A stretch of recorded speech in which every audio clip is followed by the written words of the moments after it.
Never let your fear decide your future. तो आपके success की जर्नी कितनी भी टफ क्यों ना हो, अपने डर को अपने ऊपर हावी मत होने दीजिए। अपने आप पे मेहनत कीजिए और अपने डर को दूर करिए और अपना फ्यूचर अपनी मेहनत से डिसाइड करिए, ना कि अपने डर से। तो इसी थॉट के साथ स्वागत है आप सभी का ऑनलाइन स्टडी एकेडमी में। आज डेट है 1 सितंबर 2020 और आज के जो भी इंपॉर्टेंट करंट अफेयर्स हैं वो सब डिस्कस करेंगे हम इस वीडियो में, और लास्ट में देखेंगे कुछ इंपॉर्टेंट वन लाइनर्स और क्विज भी है, तो मेक श्योर वीडियो को लास्ट तक जरूर देखिएगा। तो आइए शुरू करते हैं।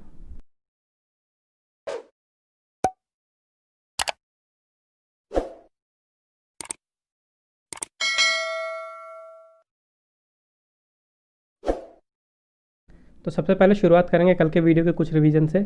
यूएई ने अपने खाद्य उद्योग और भारतीय ग्रामीण किसानों को जोड़ने के लिए एग्रीओटा मंच लॉन्च किया है। जम्मू कश्मीर के प्रशासन के लिए भारत सरकार ने नियम जारी किए। नूर Inayat Khan memorial blue plague से सम्मानित होने वाली पहली भारतीय मूल की महिला बनी। एसबीआई को मानव पूंजी प्रबंधन उत्कृष्टता पुरस्कार 2020 दिया जाएगा। हाल ही में जारी औसत वेतन के लिए वैश्विक रैंकिंग में भारत 72वें नंबर पर रहा। पीयूष गोयल जी ने 8वें पूर्वी एशिया शिखर सम्मेलन के आर्थिक मंत्रियों की बैठक में भाग लिया। केंद्रीय औद्योगिक सुरक्षा बल ने अपने पेंशनरों के लिए पेंशनर कॉर्नर्स ऐप लॉन्च किया।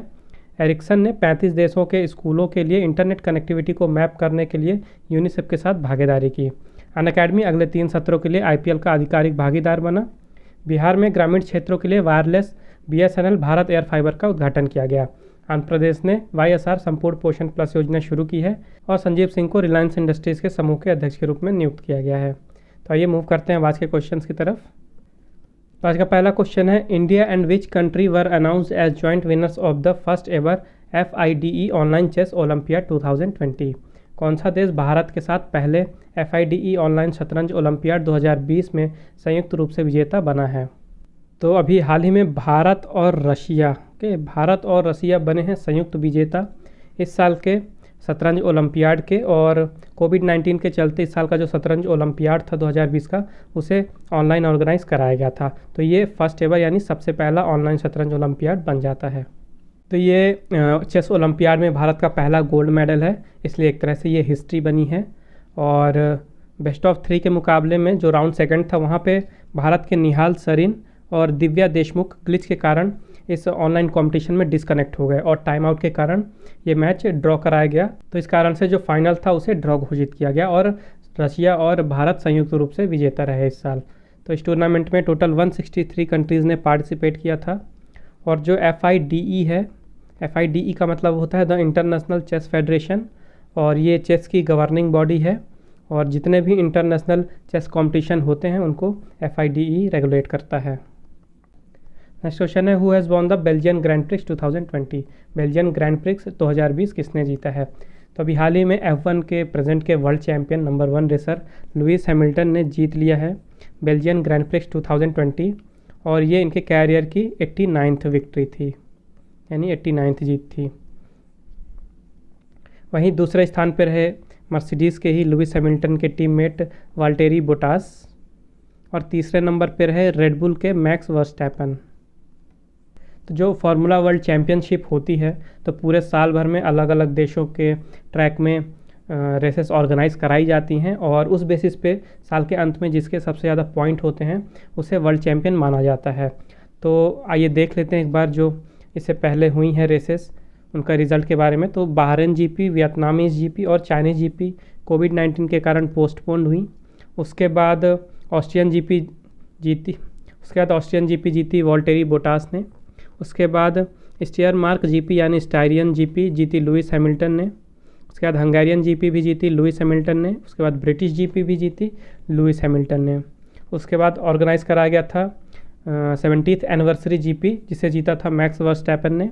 उसके बाद अभी कुछ ही दिन पहले स्पेनिश GP हुई थी, जिसे जीता था लुइस हैमिल्टन ने, और अब जीत लिया है बेल्जियन GP भी लुइस हैमिल्टन ने। तो सबसे ज़्यादा रेसेस अभी तक जीती हैं लुइस हैमिल्टन ने और सबसे ज़्यादा पॉइंट्स भी इन्हीं के हैं, तो वर्ल्ड चैंपियनशिप में लीड कर रहे हैं ये। नेक्स्ट क्वेश्चन है, on which of the following day small industry day 2020 was observed. निम्नलिखित में से किस दिन लघु उद्योग दिवस 2020 मनाया गया? तो अभी 30 अगस्त को मनाया गया स्मॉल इंडस्ट्री डे 2020, यानी कि लघु उद्योग दिवस 2020। और हर साल ये डे मनाया जाता है 30 अगस्त को, ताकि जो स्मॉल इंडस्ट्रीज़ हैं उनको प्रमोट किया जा सके। और उसके अलावा जो भी अनएम्प्लॉयड यूथ्स हैं या अनएम्प्लॉयड पर्सन हैं उनको जॉब अपॉर्चुनिटीज़ प्रोवाइड कराने के लिए ये डे मनाया जाता है। तो अगस्त अब एंड हो चुका है और एक बार देख लेते हैं अगस्त के जितने भी इम्पॉर्टेंट डेज थे, एक बार उनका रिवीजन कर लेते हैं फाइनली। तो सबसे पहले 1 अगस्त से 7 अगस्त तक चला वर्ल्ड ब्रेस्ट फीडिंग वीक, जिसकी थीम रखी गई थी support breast feeding for a healthier planet. उसके बाद 1 अगस्त को मनाया गया वर्ल्ड लंग कैंसर डे। 2 अगस्त को मनाया गया फ्रेंडशिप डे, जो कि अगस्त के फर्स्ट संडे को मनाया जाता है। उसके बाद 3 अगस्त को मनाया गया वर्ल्ड संस्कृत डे। 6 अगस्त को मनाया गया हिरोशिमा डे और 7 अगस्त को मनाया गया नेशनल हैंडलूम डे। उसके बाद 9 अगस्त को मनाया गया वर्ल्ड ट्राइबल डे और इसका एक और नाम भी है international day of the world indigenous people, और इसकी थीम रखी गई थी कोविड-19 एंड इंडिजिनस पीपल्स रिजिलियंस। उसके बाद 9 अगस्त को ही मनाया गया नागासाकी डे, और जो हिरोशिमा डे है और नागासाकी डे है ये दोनों इम्पॉर्टेंट है इस बार, क्योंकि इस बार इन दोनों की 75th एनिवर्सरी है। उसके बाद 10 अगस्त को मनाया गया वर्ल्ड बायोफ्यूल डे, और यहाँ पे एक वेबिनार ऑर्गेनाइज कराया गया था जिसकी थीम रखी गई थी बायोफ्यूल्स टुवर्ड्स आत्मनिर्भर भारत। उसके बाद 12 अगस्त को ही मनाया गया वर्ल्ड एलिफेंट डे और इंटरनेशनल यूथ डे। तो इंटरनेशनल यूथ डे की थीम रखी गई थी youth engagement for global action. उसके बाद 13 अगस्त को मनाया गया वर्ल्ड ऑर्गन डोनेशन डे। 19 अगस्त को मनाया गया वर्ल्ड ह्यूमैनिटेरियन डे और वर्ल्ड फोटोग्राफी डे। फिर 20 अगस्त को मनाया गया इंडियन अक्षय ऊर्जा डे, सद्भावना दिवस और वर्ल्ड मॉस्कीटो डे। उसके बाद 21 अगस्त को मनाया गया international day of remembrance and tribute to the victims of terrorism. उसके बाद 21 अगस्त को ही मनाया गया वर्ल्ड सीनियर सिटीज़न डे। फिर 22 अगस्त को मनाया गया international day commemorating the victims of acts of violence based on religion और बिलीफ। उसके बाद 24 से 28 अगस्त तक चला वर्ल्ड वाटर वीक, और इसकी थीम रखी गई थी water and climate change accelerating action. फिर 26 अगस्त को मनाया गया वीमेंस इक्वालिटी डे।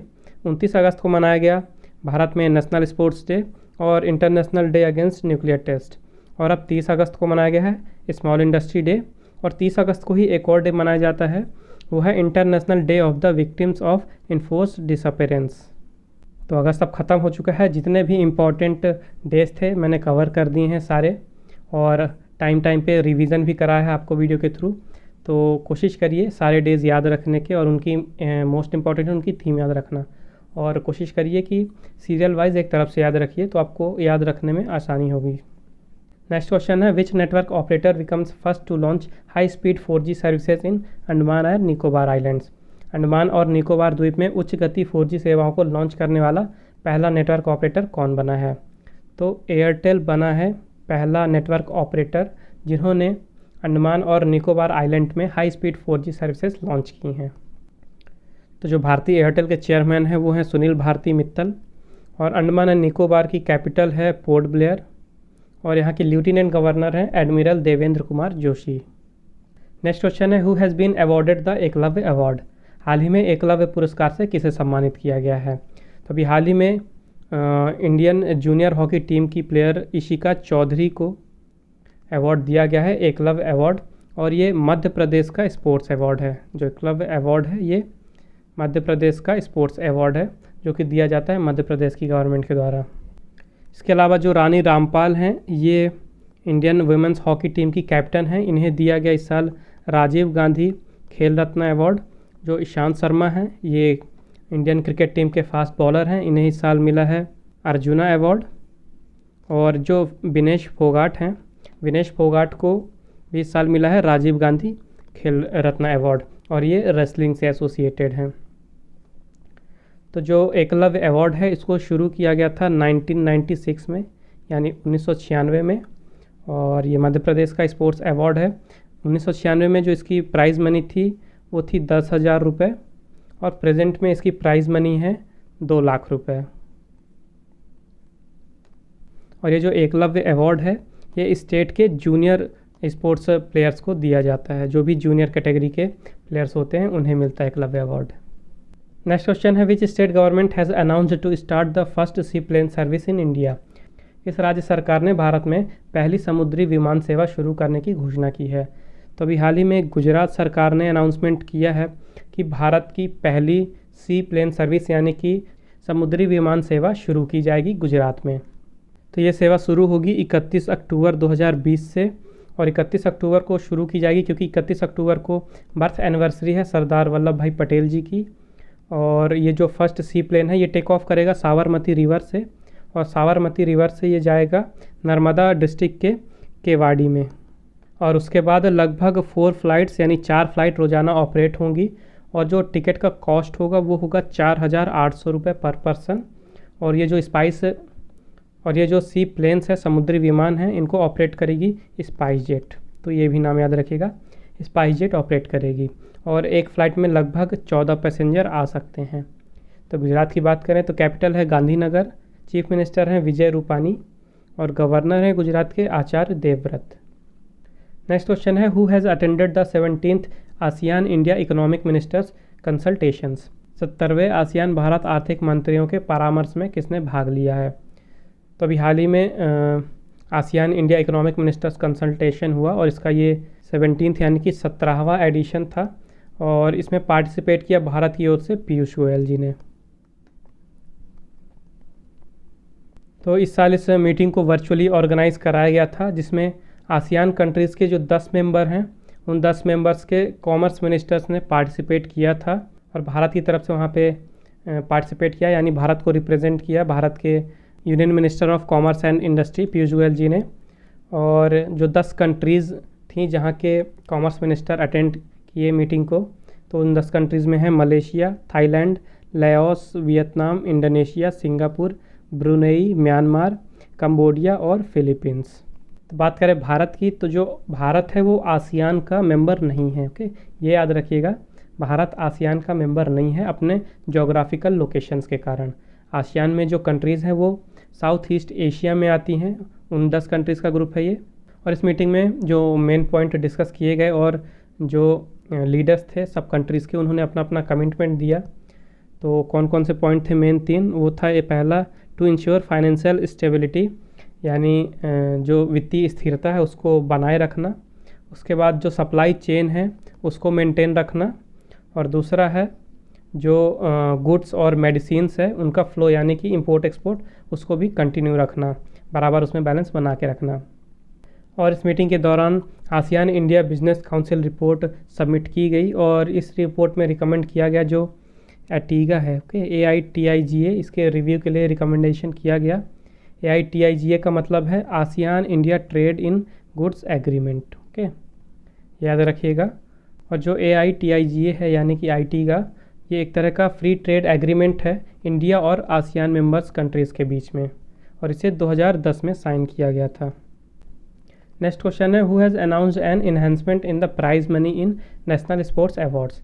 राष्ट्रीय खेल पुरस्कारों में पुरस्कार राशि की वृद्धि की घोषणा किसने की। तो अभी हाल ही में जो भारत के स्पोर्ट्स मिनिस्टर हैं किरण रिजिजू जी, इन्होंने नेशनल स्पोर्ट्स डे के दौरान, जो कि हुआ 29 अगस्त को, तो नेशनल स्पोर्ट्स डे के दौरान उन्होंने घोषणा की कि जो नेशनल स्पोर्ट्स अवार्ड्स हैं उनकी जो प्राइज़ मनी है उनमें इन्हेंसमेंट किया गया है कुछ। तो जो राजीव गांधी खेल रत्न अवार्ड है, तो पहले इसमें 7.5 लाख रुपए दिए जाते थे प्राइज़ मनी के रूप में, और अब इसे बढ़ा के कर दिया गया है 25 लाख रुपए, यानी अब अवॉर्डीज़ को 25 लाख रुपए मिलेंगे एज अ प्राइज़ मनी। उसके बाद जो अर्जुना अवार्ड है, अर्जुना अवार्ड में पहले 5 लाख रुपए प्राइज़ मनी दी जाती थी, अब इसे बढ़ा के कर दिया गया है 15 लाख रुपए। उसके बाद जो द्रोणाचार्य अवॉर्डीज़ हैं लाइफ टाइम वाले, तो उनको पहले 5 लाख रुपए दिया जाता था, उन्हें भी अब 15 लाख रुपए एज अ कैश प्राइज़ दिया जाएगा। और उसके अलावा जो रेगुलर द्रोणाचार्य अवॉर्डीज़ हैं उनको पहले 5 लाख दिया जाता था, और अब 10 लाख दिया जाएगा। उसके अलावा जो ध्यानचंद अवॉर्डीज़ हैं, इन्हें पहले 5 लाख रुपए दिया जाता था एज अ प्राइज़ मनी, और अब इसे बढ़ा के कर दिया गया है 10 लाख रुपए। नेक्स्ट क्वेश्चन है, which country has launched most advance warship type 054 class for Pakistan navy. किस देश ने पाकिस्तान नौसेना के लिए सबसे उन्नत युद्धपोत प्रकार 054 वर्ग लॉन्च किया है। तो अभी हाल ही में चाइना ने लॉन्च किया है पाकिस्तानी नेवी के लिए एक most advanced worship type 054 class. तो इसे बनाया है चाइना की ship building trading company limited ने, और इस वॉरशिप में काफ़ी तरह की लेटेस्ट टेक्नोलॉजीज यूज़ की गई हैं, जैसे कि लेटेस्ट सरफेस, सब सरफेस, एंटी एयर वेपन और कॉम्बैट मैनेजमेंट सिस्टम, उसके अलावा सेंसर। तो ये हर तरह से एक टेक्नोलॉजिकली एडवांस्ड वॉर मशीन है। तो पाकिस्तान की बात करें तो प्राइम मिनिस्टर हैं पाकिस्तान के इमरान खान, कैपिटल है इस्लामाबाद, करेंसी है पाकिस्तानी रुपी। और चाइना की बात करें तो प्रेसिडेंट हैं जी जिनपिंग, कैपिटल है बीजिंग और करेंसी है रेनमिनबी। नेक्स्ट क्वेश्चन है which of the following state celebrates Onam festival, निम्नलिखित में से किस राज्य में ओनम त्यौहार मनाया जाता है। तो ओनम त्यौहार जो है केरला का स्टेट फेस्टिवल है, ये मनाया जाता है केरला में। और ये अभी करंट न्यूज़ में है क्योंकि अभी प्रेजेंट में ये त्यौहार मनाया जा रहा है। ये त्यौहार चलता है 10 दिनों तक। तो 2020 में ये त्यौहार शुरू हुआ 22 अगस्त से और ये समाप्त होगा 2 सितंबर को।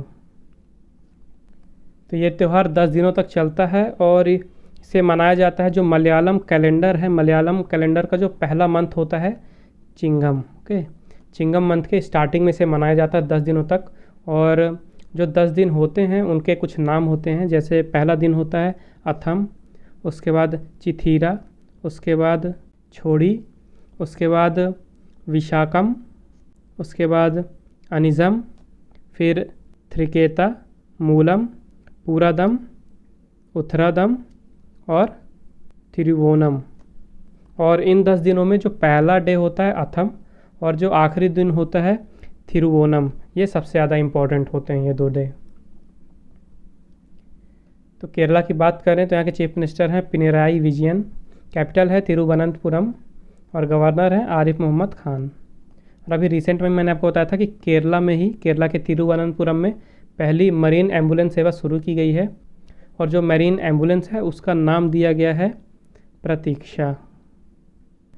नेक्स्ट क्वेश्चन है which country has announced its withdrawal from the Kavkaz exercise 2020 to be held in Russia, किस देश ने रूस में आयोजित किए जाने वाले काउकास अभ्यास 2020 से अपनी वापसी की घोषणा की है। तो अभी हाल ही में भारत ने अपना नाम वापस ले लिया है, यानी विथड्रॉ कर लिया है काउकास अभ्यास 2020 से, जो कि रशिया में आयोजित होने वाला था। तो इस एक्सरसाइज को रसिया के अस्त्राखान में ऑर्गेनाइज कराना था। 15 सितंबर से लेके 26 सितंबर तक चलेगी ये एक्सरसाइज। और इस एक्सरसाइज को वॉर गेम्स भी कहा जाता है या कॉकासूस भी कहा जाता है। कॉकासूस या कॉकासिया एक रीजन है कैस्पियन सी और ब्लैक सी के बीच में। और इस एक्सरसाइज में जो संघाई कॉरपोरेशन ऑर्गेनाइजेशन है और जो सेंट्रल एशियन कंट्रीज़ हैं, तो उनमें से 20 कंट्रीज़ पार्टिसिपेट करने वाली थी, जिनमें कि पहले भारत ने भी हामी भरी थी कि वो भी पार्टिसिपेट करेगा, लेकिन बाद में अभी रिसेंट में भारत ने अपना नाम वापस ले लिया है। और भारत के अनुसार उन्होंने ऐसा किया है कोविड-19 के चलते। उन्होंने रीज़न में बताया है कि कोविड-19 के कारण भारत ने अपना नाम वापस लिया है, लेकिन एक्सपर्ट्स का कहना है कि वहाँ पे चाइना पार्टिसिपेट कर रहा है, तो चाइनीज़ पार्टिसिपेशन के कारण भारत ने अपना नाम वापस लिया है। तो अब मूव करते हैं आज के वन लाइनर्स की तरफ। सबसे पहले है athletics coach Purushottam Rai passed away at 79। Athletics coach Purushottam Rai का 79 साल की उम्र में निधन हो गया। और जब इनका निधन हुआ तो उसके अगले ही दिन इन्हें द्रोणाचार्य अवार्ड मिलने वाला था। तो द्रोणाचार्य अवार्ड रिसीव करने के एक दिन पहले ही इनका निधन हुआ। नेक्स्ट है the strategic security policy of Sri Lanka will have India first approach. Sri Lanka अपनी सामरिक सुरक्षा नीति में भारत को प्राथमिकता देगा। तो अभी हाल ही में श्रीलंकन गवर्नमेंट ने कहा है कि श्रीलंका का जो इकोनॉमिक ट्रेड है, तो इकोनॉमिक ट्रेड वो भले ही किसी भी कंट्री से करे अलग अलग, लेकिन जो श्रीलंका का स्ट्रेटेजिक सिक्योरिटी पॉलिसी है उसमें वो भारत को प्राथमिकता देगा, यानी सबसे पहले भारत को प्रायोरिटी दी जाएगी। नेक्स्ट है the New Delhi railway station will be redeveloped by the rail land development authority at 6,500 crore rupees. नई दिल्ली रेलवे स्टेशन का रेल भूमि विकास प्राधिकरण द्वारा 6,500 करोड़ रुपए में पुनर्विकास किया जाएगा। Next is India granted 4th tranche of $5 million to Myanmar for India Myanmar border area development. भारत ने म्यांमार को भारत म्यांमार सीमा क्षेत्र के विकास के लिए $5 मिलियन अमेरिकी डॉलर का चौथा हिस्सा दिया। And last is 51st international film festival of India will be held in Goa from 20 to 28 नवंबर। भारत का 51वां अंतर्राष्ट्रीय फिल्म महोत्सव 20 से 28 नवंबर तक गोवा में आयोजित किया जाएगा। तो अब समय आज के क्विज़ का। आज के क्विज़ का क्वेश्चन है who has become the first pacer to scalp 600 wickets in test cricket. Test cricket में 600 विकेट लेने वाले पहले तेज गेंदबाज कौन बने हैं। तो मेक श्योर इस क्वेश्चन का आंसर जरूर दें कमेंट बॉक्स में। आइए देखते हैं कल के वीडियो का क्वेश्चन। तो कल के वीडियो में क्वेश्चन था which firm has launch the anywhere school initiative to boost online learning. Online पढ़ाई को बढ़ावा देने के लिए किस फर्म ने द एनीवेयर स्कूल पहल शुरू की है? तो इसका राइट आंसर था गूगल। तो कोविड-19 के चलते स्कूल और कॉलेजेस बिल्कुल बंद हैं एक तरह से, तो गूगल ने द एनीवेयर स्कूल नाम से ये पहल शुरू की है ताकि बच्चों की पढ़ाई में रुकावट ना आए और वो घर से ही पढ़ाई कर सकें। तो जिन्होंने भी इसका राइट आंसर दिया है उनको मेरी तरफ से कॉन्ग्रेचुलेशंस। बस इसी तरह मेहनत करते रहिए और आंसर देते रहिए। तो आज का सेशन यहीं समाप्त होता है। आई होप आपको ये वीडियो हेल्पफुल लगी होगी। अगर आपको वीडियो अच्छी और हेल्पफुल लगी है तो मेक श्योर वीडियो को लाइक कीजिए, शेयर कीजिए और चैनल को सब्सक्राइब कीजिए। अगर आपको आज के वीडियो का PDF चाहिए तो मैंने डिस्क्रिप्शन में टेलीग्राम चैनल की लिंक दे दी है। आप हमारे टेलीग्राम चैनल पे जाके आज का PDF डाउनलोड कर सकते हैं। उसके साथ ही आप फेसबुक में मुझे फॉलो कर सकते हैं ऑनलाइन स्टडी अकेडमी 20 पे, और आप इंस्टाग्राम में मुझे फॉलो कर सकते हैं online.study.academy सर्च करके। तो मिलते हैं कल फिर एक नए वीडियो में कुछ नए करंट अफेयर्स के साथ, और साथ में देखेंगे कुछ इंपॉर्टेंट वन लाइनर्स और क्विज तो होगा ही। तो मेक श्योर कल भी आप हमारे साथ इसी टाइम पे जुड़े। तब तक के लिए take care and thank you guys.